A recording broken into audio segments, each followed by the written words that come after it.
오늘은 저희들이 복음으로 교회를 새롭게 세상을 이롭게 이렇게 주보에다가는 저희 교회 표어를 다 넣어놨는데요.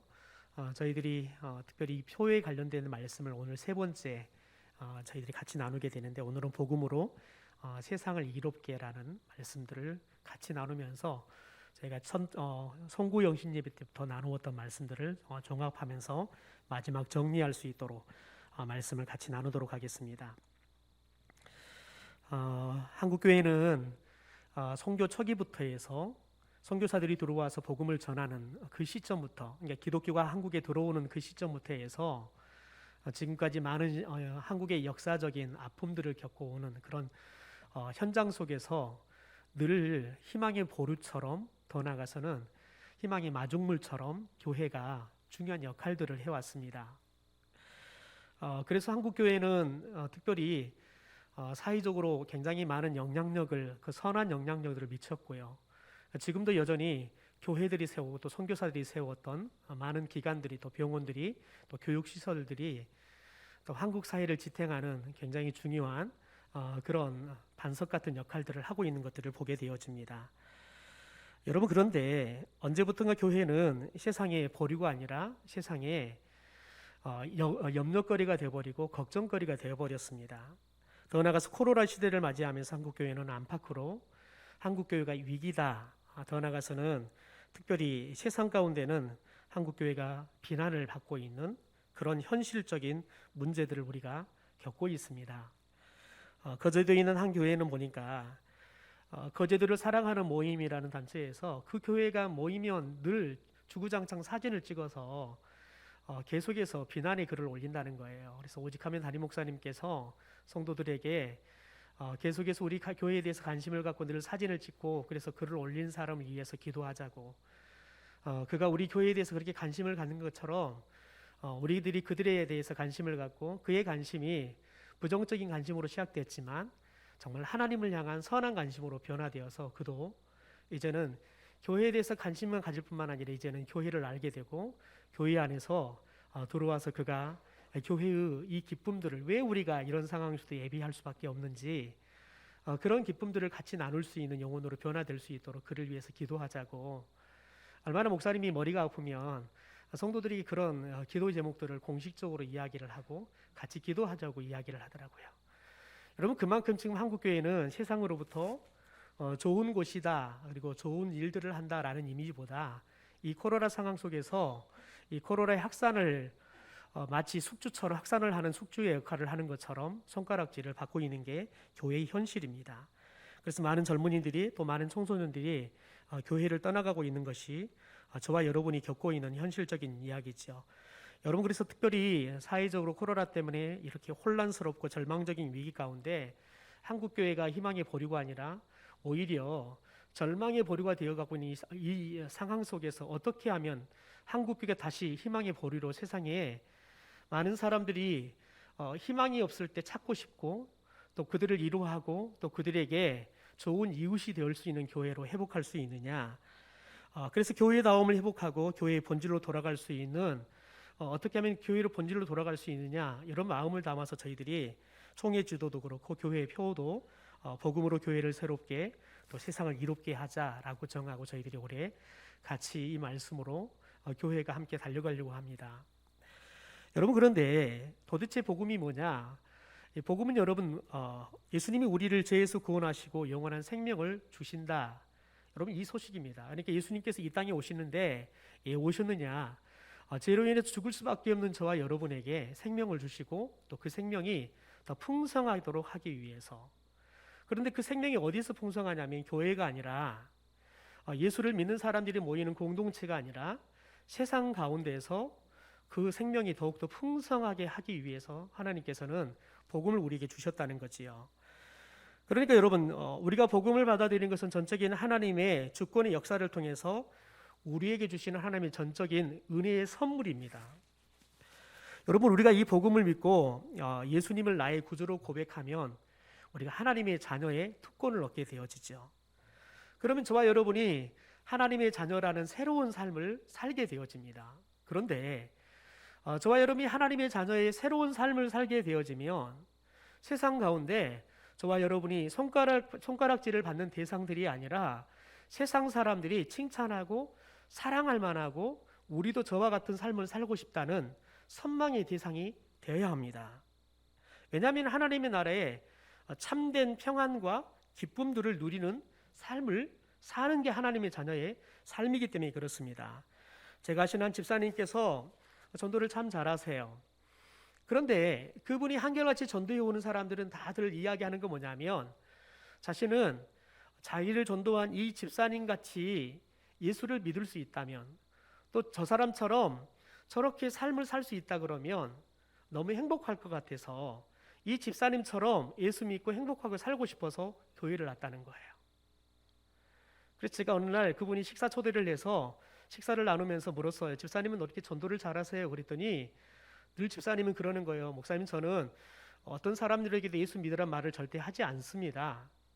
저는 저와 함께 더불어 살아가는 사람들에게 필요가 있으면 필요를 채워주고, 때로는 직장 때문에 아이를 저녁에 케어할 수 없으면 그 아이를 돌봐주고, 때로는 지쳐있는 것 같으면 저녁에 식사를 준비해서 퇴근하면 우리 집에 와서 따뜻한 좀 밥을 먹고 가. 그렇게 해서 따뜻하게 밥을 대접하면서 다시 힘을 얻을 수 있도록 좋은 이웃이 되어줄 뿐이라는 거예요. 좋은 이웃이 되어서 같이 살아가니까 사람들이 자신을 보면 어떻게 하면 집사님처럼 우리도 행복하게 살 수 있을까요? 어떻게 하면 집사님처럼 이렇게 사람들에게 벽 없이 그렇게 따뜻한 마음을 가지고 그리고 계산하지 않고 이렇게 따뜻하게 나누는 삶을 살 수 있을까요? 이렇게 질문하면 예수 믿으면 그렇게 살게 돼요. 이렇게 답한다는 거예요. 그런데 그렇게 답하는 것이 사람들이 예수를 믿겠다고, 나도 교회를 다녀보겠다고 이렇게 결단하고 이렇게 전도가 되어서 교회를 온다는 거지요.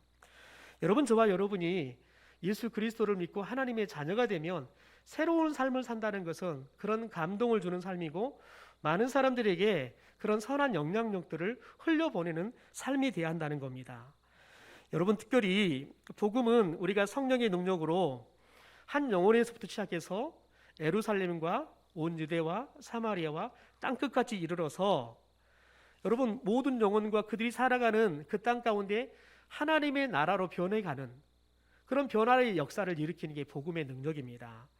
여러분, 그래서 초대교회는 성령의 임재와 복음으로 인해서 겁쟁이들이 또 세상 사람들로 비난을 당했던 그들이 놀랍게 변화가 되어지죠. 그로 인해서 그들이 사도들에게 열심히 가르침을 받습니다. 그리고 가르침을 받은 이 말씀대로 그들이 세상을 향해서 특별히 교회 안에서부터 또 세상 사람들이 보는 여러분 그들의 모습을 통해서 참된 신앙인의 모습이 무엇인지 그리고 교회의 모습이 무엇인지를 보여주는 좋은 모델이 되었습니다. 동시에 여러분 그들은 복음을 받아들이니까요 자연스럽게 떡을 가지고 와서 함께 떡을 뗍니다. 근데 사도행전 2장에서 나오는 이야기는 떡이라는 것은 실은 성찬을 이야기를 하는 겁니다. 예배를 끝나고 나면 떡을 가져와서 예찬을 나누면서 예수 그리스도의 우리를 향한 십자가의 죽으심과 피 흘리심에 대해서 같이 나누는 거지요. 더 나아가서는 물건들을 서로 공유합니다. 나에게 있는 물건이 저 집에 필요하다 그러면 같이 나누어서 같이 쓰는 거지요. 심지어 어떤 사람에게 뭔가 필요한데 없어요. 그러면 내 것을 팔아서 그 사람의 필요를 채워주는 일들을 했다는 겁니다. 그래서 늘 마음을 같이 하고 모여서 함께 친밀한 교제를 나누었어요. 여러분, 그러니까 자연스럽게 그들이 모여서 하나님을 찬미하고 그런 친밀한 교제를 통해서 감사가 넘치는 삶을 살아가는 겁니다. 그러니까 그들을 보는 많은 사람들이, 특별히 예수를 믿지 않는 사람들이 그들을 칭찬했다라고 이야기해요. 여러분, 그런데 성경은 그 다음에 이렇게 기록을 합니다. 세상이 그들을 칭송하니까요, 주께서 날마다 구원받는 숫자를 더해 주시더라는 거예요. 제 동기 목사가 세종에서 개척을 하고 목회를 해요. 여러분, 그런데 그 목사는 어떻게 보면 본인이 부목사로 섬기던 교회에서 마치 쫓겨나서 조그마한 교회, 아주 8,000명 가까운 대형 교회에서 부목사를 하다가 그냥 밀려나서 조그마한 교회 부목사로 부임을 했어요. 그런데 얼마 되지 않아서 세종시에 교회가 개척이 되고 이 목사를 청빙을 해서 담임 목사로 간 겁니다. 여러분, 그런데 그 교회는 놀랍도록 부흥을 하고 있습니다. 이미 예배 7년뿐이 되지 않는 교회가 예배당을 아주 크게 지어서 매주마다 10명에서 20명의 성도들이 끊임없이 들어오는 그런 교회로 부흥을 하고 있습니다. 여러분, 그런데 그 교회가 그렇게 부흥할 수 있는 이유는 뭐냐면 성도들이 같이 삶을 나누는 거예요. 늘 모이기 힘쓰고, 그래서 이 세종시에 이사 오면 어떻게 애들을 학원을 어디에 보내야 되는지, 어디에 살아야 되는지 잘 모르는 거예요. 병원 어디를 가야 되는지 잘 모르는 거죠. 그러면 성도들이 충분히 그런 정보들을 제공해주고 새로 들어오는 사람들이 잘 정착할 수 있도록, 그래서 밖에도 정착하고 교회 안에도 정착할 수 있도록 끊임없이 지원해주고, 그리고 좋은 이웃이 되어주고 때로는 좋은 친구가 되어주는, 여러분, 그런 나눔의 삶, 함께하는 삶이 잘 이루어져 가는 거예요. 그러니까 사람들이 좋은 소문이 나는 거예요. 그래서 사람들이 끊임없이 그 소문을 듣고 교회로 오는 거예요. 나가 전도하지 않아도 좋은 소문이 나니까 하나님께서 날마다 예수를 믿고 싶어서 이렇게 교회를 찾아오게 하는, 그래서 주께서 구원받는 숫자를 더해주는 교회가 돼가고 있다는 거지요. 여러분, 교회는 세상으로부터 부름받은 구원 공동체이자 동시에 세상을 이롭게 하는 공적 교회로서의 사명을 가지고 세상 가운데 보냄받은 선교 공동체입니다. 다시요, 교회는 세상으로부터 부름받은 구원 공동체이자 동시에 세상을 이롭게 하는 공적 교회로서의 사명을 가지고 세상 가운데 보냄받은 선교 공동체입니다. 우리는 하나님께서 요한복음 3장 16절의 말씀 가운데 하나님이 세상을 이처럼 사랑하사 독생자를 주셨으니 이는 그를 믿는 자마다 멸망치 않고 영생을 얻게 하려 하심이라 말씀하신 걸 너무 잘 알고 있죠. 여러분, 그런데 우리는 이 말씀을 이렇게만 생각하지 않습니까? 하나님을 믿는 자들만 하나님이 사랑하시고 독생자를 주셨다. 하나님을 믿는 자들에게만 하나님께서 사랑해 주시고 독생자를 주셨다. 이렇게 우리들이 생각하지 않냐는 거예요. 여러분, 그런데 하나님은 믿는 자들만을 위해서 독생자를 주셨다 말씀하지 않아요. 하나님은 세상을 이처럼 사랑하사 독생자를 주셨대요. 성도들만을 위해서 예수님을 주시는 게 아니라 세상을 사랑하셔서 세상을 위해서 독생자를 주셨다는 거예요. 여러분, 그래서 지금도 하나님의 마음과 관심은 교회 안에 있는 저와 여러분 같은 성도에도 있지만 교회 밖에 아직도 갈 길을 찾지 못하고 잃어버린 세상 사람들, 세상 가운데도 하나님의 마음과 관심이 있는 줄 믿습니다. 여러분, 오늘도 하나님의 마음이 교회 안에서 예배를 드리고 있는 저와 여러분에게도 있어요. 그런데 오늘도 교회에서 마땅히 예배를 드려야 되는데 예배를 드리지 못하고 사사로운 일 가운데 시간을 쓰고 있고, 여전히 지금도 여러분 세상 가운데 죽어가고 있는 영혼들, 그들이 주께 돌아오기를 그분은 마음을 쏟고 관심을 쏟고 계신다는 거지요. 여러분, 그러므로 하나님은 예수님의 핏값으로 세운 교회의 존재의 목적이 뭐라고 말씀하느냐? 여러분, 성도들의 구원을 넘어서서 교회 밖 세상을 이롭게 하는 데 있다는 거예요. 하나님이 도대체 왜 교회를 세웠느냐? 성도들의 구원을 이루는 데만 목적이 있는 게 아니라 교회 밖에 있는, 여러분, 교회 밖에 있는 세상 사람들 가운데 여러분 이로움을, 복음을 통해서 그들 가운데 이로움을 주기 위해서 교회를 세우셨다는 거지요. 그런데 여러분, 한국교회는 우리들끼리는 너무 좋습니다. 우리들끼리는 너무 행복합니다. 우리들끼리는 너무 많이 먹고 우리들끼리는 너무 편한 세상을, 또 편한 장소를 우리는 누리고 있습니다. 그런데 여러분, 우리가 그러는 사이에 하나님께서는 밖에 버려져 죽어가고 있는 그들을 향해서 눈물을 흘리면서 누가 저들을 찾아 나서서 저들을 누가 내 앞으로 구원해서 데려올고, 하나님께서는 여러분 추수할 사람들을 찾고 계신다는 거예요. 여러분, 하나님께서는 교회를 통해서, 그래서 교회를 통해서 하나님의 사랑, 이 십자가의 은혜가 세상 가운데 흘러가서 세상 사람들도 하나님의 사랑을 알고 십자가의 은혜를 경험하고 그들도 구원받고 영원한 생명을 누리게 하기를 원하신다는 거예요. 그게 교회의 존재의 목적이라는 거예요. 여러분, 그러면 우리 교회가 어떻게 하면 세상을 이롭게 할 수 있을까요? 하나님께서 이 땅에 우리 교회를 세워주신 목적에 부합한 교회가 될 수 있을까요? 오늘 하나님께서 신명기의 말씀을 통해서 구체적으로 그것을 우리에게 가르쳐주고 계십니다. 신명기 14장부터 16장의 말씀은 특별히 이스라엘 백성들이 지켜야 할 절기와 이 절기의 규례에 대한 말씀들이 나옵니다. 그런데 이 말씀을 우리가 크게 세 단락으로 나눌 수 있는데, 첫 번째는 매년 지켜야 할 절기와 규례에 대한 말씀이 나옵니다. 그게 14장에 나와 있고요. 두 번째는 7년마다 지켜야 할 절기와 규례에 대한 말씀이 나옵니다. 그게 15장 1절부터 12절, 12절부터 18절까지 나오는 말씀이고, 마지막은 연중으로 지켜야 할 절기와 규례에 대한 말씀이 15장 또 16장에 나와 있습니다.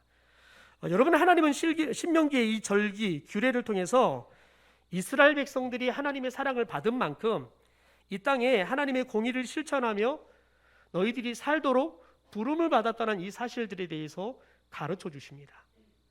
여러분 생각해 보십시오. 이스라엘 백성들이 신명기의 말씀을 받을 때에는 아직 가나안 땅에 들어가서 그들이 가나안 땅의 축복을 누리는 백성들이 아닙니다.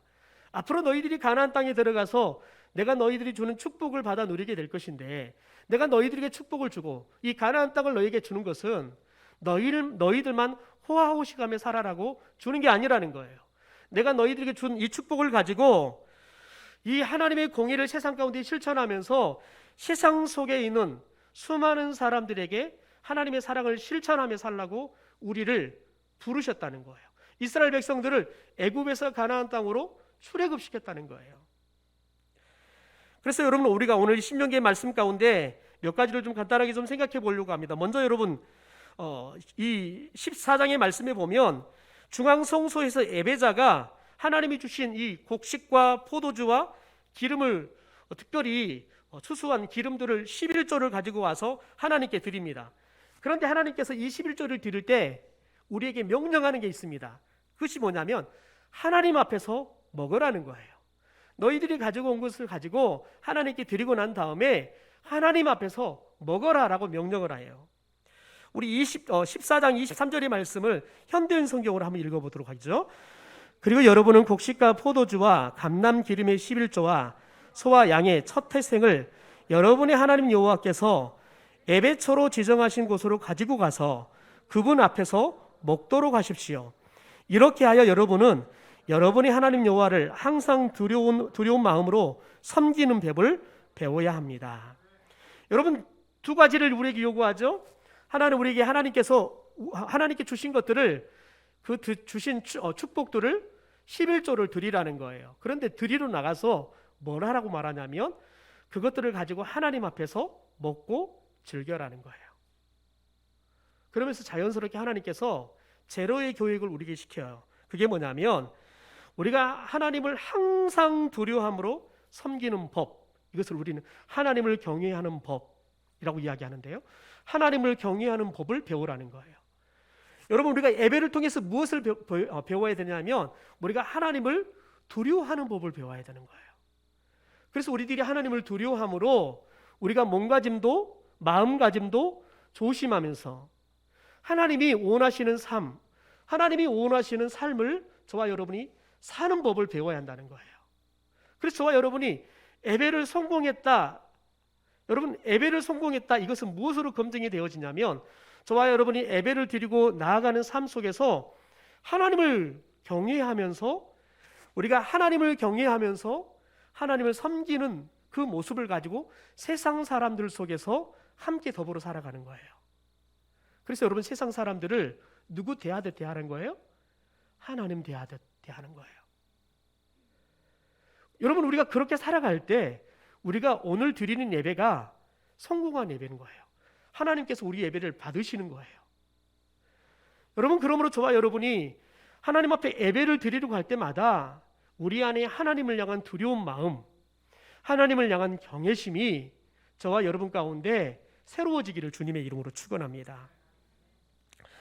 여러분, 그런데 특별히 하나님께서 11조를 드리라고 하는데 11조는 하나님께서 우리 삶의 주인이십니다. 하나님께서 우리의 삶에 주신 모든 것들의 주인이십니다. 그래서 이것들은 하나님께서 다 주셨고 이것은 저는 청직이고 주인은 하나님이십니다, 이걸 고백하는 거예요. 그러면서 드리는 게 11조입니다. 그런데 하나님께서 이 11조를 우리에게 받으시면서 11조를 드리는 자가 더불어서 먹으라고 말씀하시는 대상에 대해서 이야기를 해요. 우리 26절의 말씀을 우리 함께 먼저 읽어보죠. 같이 읽죠. 시작. 여러분은 원하는 대로 소나 양이나 포도주나 독주를 사서 여러분의 하나님 여호와 앞에서 여러분과 여러분의 가족이 함께 먹고 즐거워하십시오. 여러분 누구와 먹으라는 거예요? 누구와 먹으래요? 누구와 먹으래요? 너무 어려우나요? 여러분요, 나. 여러분 예배는 내가 하나님 앞에 즐거워하는 거예요. 제일 중요한 건 뭐냐면 내가 하나님 앞에서 먹어야 돼요. 내가 하나님 앞에서 먹으면서 즐거워하는 게 예배예요. 그리고 여러분 우리 가족들과 함께 하나님 앞에서 먹으면서 즐거워하는 게 예배예요. 여러분 그리고 난 다음에 하나님께서 우리와 더불어서 먹어야 할 사람들에 대한 이야기를 또 해요. 우리 그 다음에 28절부터 29절 같이 우리 성경을 읽어보겠습니다. 매 3년 끝에 그해 소산의 10분의 1을 다 내어 내 성읍에 저축하여 너희 중에 분깃이나 기업이 없는 레위인과 내 성중에 거류하는 객과 및 고아와 가부들이 와서 먹고 배부르게 하라. 그리하면 내 하나님 여호와께서 내 손으로 하는 범사에 내게 복을 주시리라.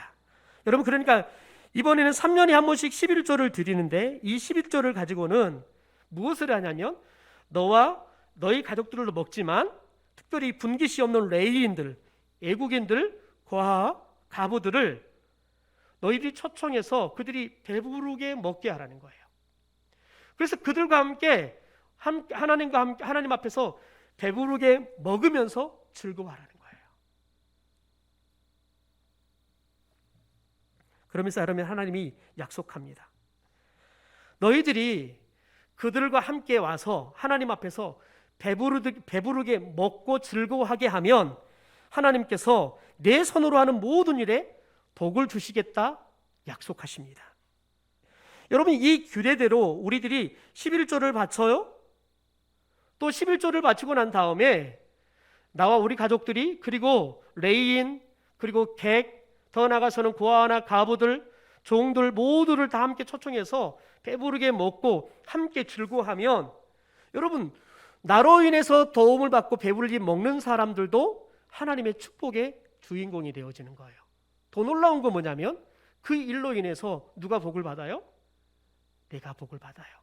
우리는 11조를 드리면 그리고 더 나아가서는 그것으로 여러분 우리들이 레위인과 고아와 가부와 객과 함께 나누면 우리의 먹을 양이 부족할 것처럼 보여요.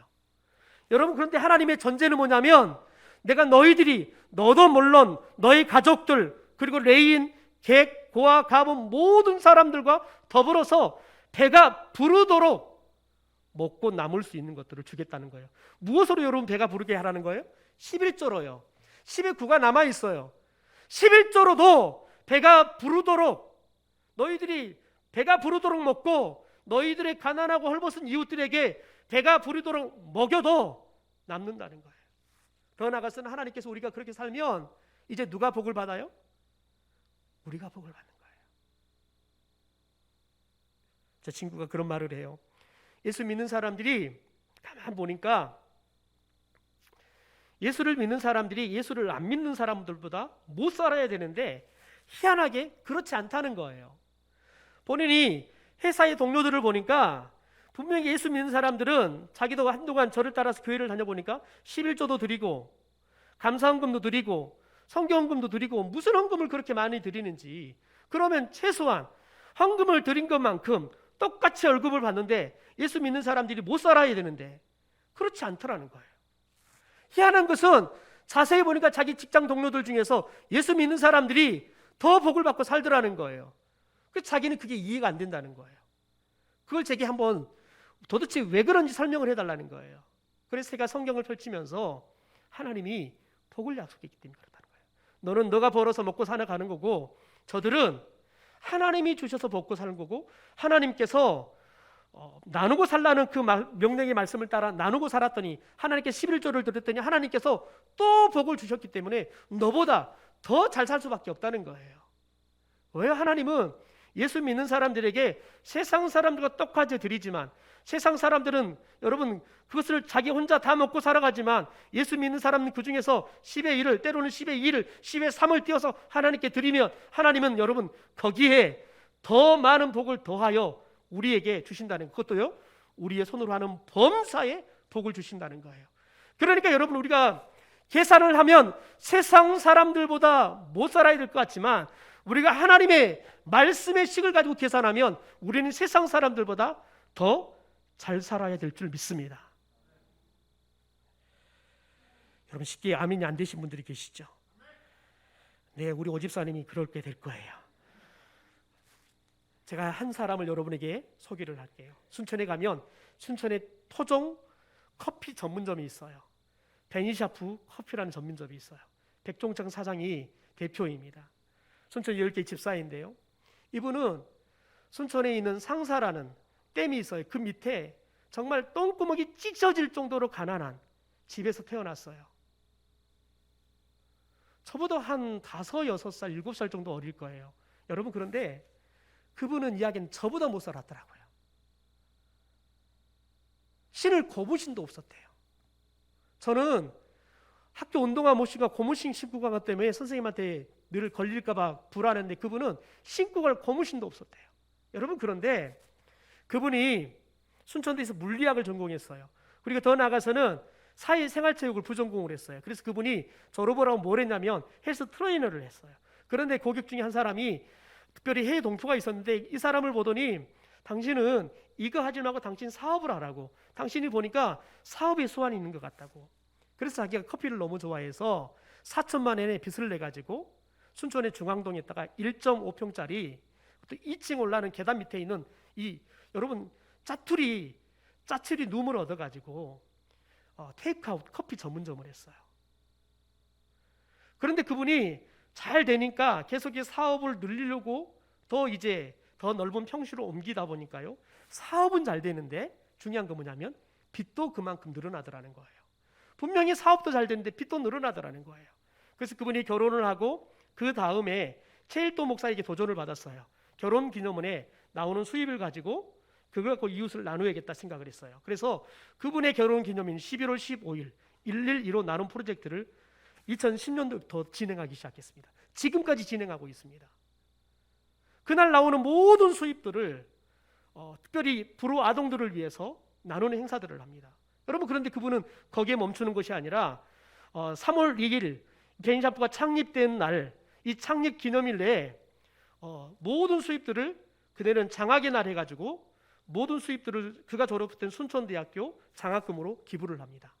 7월 첫째 주일은 이제 캄보디아에 있는 다음 세대 아이들의 장학금을 위해서 그날 나오는 모든 수입들을 가지고 이 캄보디아 아이들을 섬기는 일들을 합니다.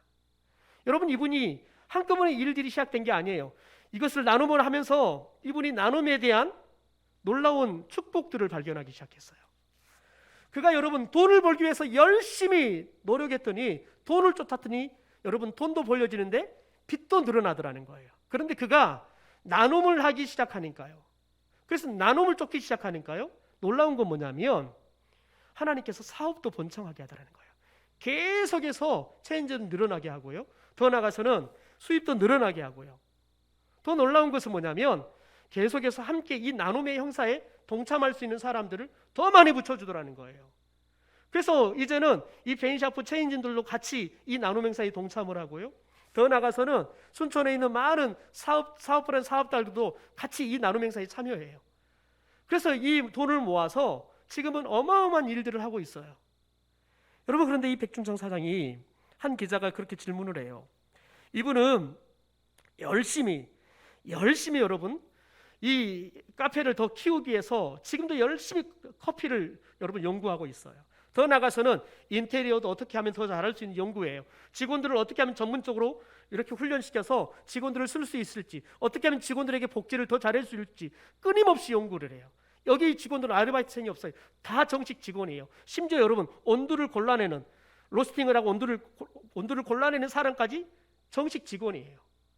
여러분 그런데 놀라운 건 뭐냐면 여러분 이분이 열심히 그렇게 하루도 쉬지 않고 노력하며 돈을 벌어요. 그랬더니 기자가 이런 질문을 했어요. 어떻게 대표님은 그렇게 열심히 살 수 있습니까? 무엇 때문에 이렇게 열심히 사시는 겁니까? 그랬더니 이렇게 대답합니다. 내가 더 많이 벌어야 더 많이 나눌 수 있으니까요. 여러분 내가 더 많이 벌어야 더 많이 나눌 수 있으니까요. 여러분 앞에까지는 보통 사람의 이야기죠. 더 많이 벌려고 해요. 사람들은 여러분 더 많이 버는데 삶의 목적이 있어요. 그런데 여러분 이분의 삶의 목적은 뭐냐면 더 많이 나누는 데 있어요. 더 많이 나누고 싶어서 더 많이 돈을 벌려고 노력한다는 거예요. 이분이 여러분 계속 빚이 늘어가니까 하루는 하나님께 그런 기도했대요. 하나님, 빚을 다 갚게 하시면 제가 좋은 일도 할게요. 사람들도 많이 도와주는 일을 할게요. 그 기도했대요. 그런데 어느 날 하나님께서 그런 생각을 갖게 하시더래요. 내가 10년 후에 빚을 다 갚는다면 나한테 뭐가 남을까? 가만 생각해 보니까 하나님이 자신의 마음에 욕심이다 그러더래요. 욕심이다. 내가 10년 후에 빚을 다 갚고 나면 뭐가 남을까 생각해 봤더니 욕심이다 생각하더래요. 욕심이다 말씀하시더래요. 그래서 그때 이분이 깊은 깨우침을 얻었어요. 그래서 누구를 돕는다는 것은 여유가 있을 때 하는 게 아니라 여유가 없을 때 마음을 나누는 것부터 하는 것. 그래서 기부는 습관이 돼야지만 가능하다는 거예요. 여러분, 이분은 하나님의 말씀을 따라 나누면서 하나님께서 자신의 곳간을 비우니까 하나님께서 자신의 곳간을 배가 되도록 채우시더라는 거예요. 여러분, 서로 체인 좀 내달라고 와서 줄을 섰어요. 그런데 이분은 잘 내주지 않아요. 왜냐하면 함부로 내주면 자신이 내어준 사람들이 손해를 볼 수 있기 때문에 일정한 거리, 일정한 그런 상도를 어기지 않도록 철저하게 체인 좀 내주는 것도 관리를 해요. 여러분, 그런데 그 마음들이 함께하는 사람들이 다 아는 거예요. 그러니까 여러분, 대표의 마음의 같이 똑같은 대표지만 같이 나눔하는데 마음들이 모아지는 거지요. 여러분, 하나님이 우리에게 주신 축복으로 세상에 베풀면 하나님께서 오늘 우리 약속하는 건 뭐냐면 우리가 하는 모든 일에 하나님께서 복을 주시겠다 약속하십니다. 저는 우리 성도들이 나누면서 하나님의 복을 많이 받게 되어지는 성도들이 되기를 주님의 이름으로 축원합니다. 우리 교회가 세상을 향해 더 많은 것을 나눔으로 하나님께서 범사에 우리 교회가 잘되게 하는 축복을 주시는 은혜가 있게 되기를 주님의 이름으로 축원합니다. 여러분, 우리는 코로나가 오기 전에 나만 잘 사고 우리만 잘 사면 된다고 생각했어요. 우리나라만 안전하면 된다고 생각했어요. 그러나 코로나를 겪어보니까요, 우리만 잘 사면 되는 게 아니에요. 모두가 더불어 잘 살아야 된다는 사실을 깨닫고 있어요. 여러분, 우리나라만 코로나만 잘 막으면 안전한 게 아니에요. 지구촌 전체가 서로 잘해야 모두가 코로나로부터 안전할 수 있다는 사실을 우리는 깨달아가고 있어요. 여러분, 그런데 모두가 동시에 잘하면 좋겠는데 그것은 현실적으로 불가능해요. 여러분, 그래서 하나님은 어느 한쪽부터 잘하기 시작하고 어느 한쪽부터 돕기 시작하면 모두가 더불어 잘 살 수 있도록 그 어느 한쪽을 저와 여러분이 섬겨온 이 교회로 세워주신 줄 믿습니다. 사실 신명기의 말씀을 보면 여러분, 이스라엘 사람들이 하나님의 물질의 복을 받으면 이 땅의 모든 가난한 자가 없어질 거라고 하나님은 기대하고 있어요. 우리 신명기 15장 4절과 5절의 말씀을 같이 한번 읽으면서 하나님의 기대를 우리가 좀 생각했으면 좋겠습니다. 내가 만일 내 하나님 여호와의 말씀만 듣고 내가 오늘 내게 내리는 그 명령을 다 지켜 행하면 내 하나님 여호와께서 내게 기업으로 주신 땅에서 내가 반드시 복을 받으리니 너희 중에 가난한 자가 없으리라. 어디예요? 너희 중에. 여러분, 하나님께서 우리들이 품으면 여러분, 우리 중에 있는 그들도 가난했을지라도 우리 중에 들어오면 가난한 자가 없게 되리라 라고 말씀하십니다. 여러분, 우리들이 하나님의 명령의 말씀을 지켜서 나누기 시작하면 여러분, 우리 때문에 하나님께서 가난한 자가 없게 하신다는 거예요. 여러분, 이 말은 뭐냐면 하나님께서 우리에게 복을 주실 때 우리만 먹고 호화호식하는 삶을 살라는 게 아니라 우리가 하나님이 주신 축복으로 나눠서 가난한 사람들이 없게 할 수 있을 만큼 하나님께서 복을 주시겠다는 거예요. 여러분, 특별히 농경사회는 자연 조건 때문에 가난의 문제를 구조적으로 해결할 수가 없어요. 어떨 때는 흉년이 들기도 하고 어떨 때는 풍년이 들기도 해요. 어떤 집은 여러분, 바람에 아무리 바람 불어도 쓰러지지 않고 풍년이 들 수 있어요. 그런데 어떤 집은 농사를 아무리 잘 지어도 바람이 싹 불면서 다 넘어뜨려서 다 썩게 해서 수입이 여러분 추수가 적게 할 수 있어요. 그러니까 여러분, 농경사에서는 구조적으로 여러분 이 분비의 격차가 생길 수밖에 없어요. 더군다나 여러분 4차 산업혁명 시대인 오늘날은 분비의 격차가 더 심해져 가고 있는 것을 보게 되어집니다. 그래서 여러분, 가난은 나라님도 구제를 못한다라고 이야기를 해요. 그러나 하나님은 우리 그리스도인들을 교회를 통해서 여러분 나라님도 구제할 수 없는 이 가난을 구제할 수 있다 기대하십니다. 어떻게 해요? 저와 여러분이 우리 교회가 모두를 하나님의 자녀로 인정하고요, 그리스도 안에 한 형제로 우리가 지체의식을 가지고 가난한 사람들에게 나누고 베풀면 여러분 그 해결의 실마리가 보이게 될 줄 믿습니다. 보이게 될 줄 믿습니다. 여러분 모두가 하나님의 자녀고 우리는 하나님의 형제라는 생각, 여러분 이 생각으로 자신만을 위한 이기적인 생각을 버려버려야 됩니다. 그리고 어려움을 당하는 형제를 위해서 마음을 열고 도움을 주기 시작하면, 그래서 우리가 더불어 살기 시작하면 우리가 더불어 모두가 잘 살게 될 줄 믿습니다. 그런데 만약에 우리들이 그렇게 하지 않는다 그러면 우리가 이웃을 등한히 할 때 그 이웃이 어려운 형편을 가지고 하나님 앞에 가서 호소하기 시작하면 여러분 그때는 그게 우리 죄가 돼서 돌아오는 거예요. 우리가 돕지 않아서 가난한 사람들이 하나님 앞에 나가서 여러분 우리의 돕지 않는 것을 호소하기 시작하면 우리의 돕지 않는 것, 나누지 않는 것이 우리에게 죄가 되어 돌아온다고요. 특별히 이스라엘 사람들은 절기를 따라 살았던 사람들입니다. 그래서 이스라엘은 3대 절기인 6월절, 7절, 초막절을 지켰습니다. 오늘 우리가 읽었던 신명기 16장의 말씀은 이 77절에 대한 말씀입니다. 여러분 77절은 특별히 첫 번째 열매를 드린다라는 의미에서 초실절 이렇게 이야기도 하기도 하고, 보리를 추수해서 하나님께 드린다 해서 맥추절, 그리고 이 6월절 이후에 7주가 지나서 50일째 되는 날을 지킨다 해서 오순절 이렇게 불리기도 합니다. 여러분 그런데 이 77절에 이 곡식을 주시는 하나님께 애물을 드리고 난 다음에 이웃과 더불어 기쁨을 나누라고 하나님이 명령을 합니다. 오늘 우리가 읽었던 16장 11절의 말씀을 우리 같이 한번 읽어보겠습니다. 너와 내 자녀와